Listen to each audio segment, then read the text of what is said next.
سلام دوستان عزیز، امیدوارم حالتون خوب باشه. خوش اومدید به یک کلیپ دیگه تو کانال من. قبل هر چیزی میخوام ازتون لایک، کامنت، سابسکرایب کنید، بهم انرژی بدید. امروز هم ویدیو درباره اینه که یه گردش بیرون بریم با کمترین هزینه. بزن بریم.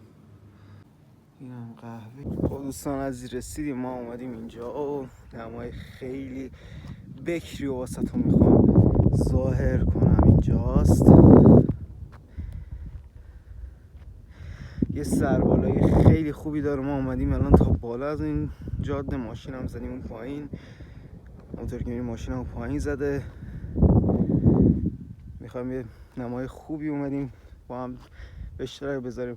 دوستان عزیز، من به عشق خودتون ساعت 3:45 بیدار شدم، حاضر شدم، قهوه رو زدم، بدو اومدم واسهتون یه ویدیو خفن ضبط کنم که بهتون حس خوب بدم.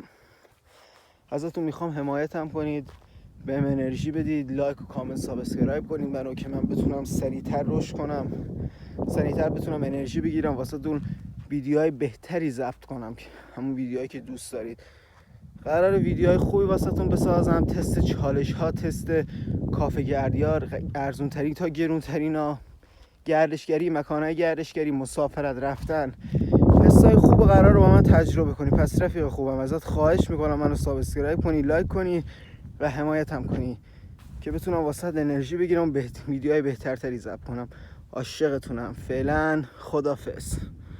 اسم کانالم BN ابوالفضل، اسم چنلش یادتون نره دوستان عزیزم، BN ابوالفضل.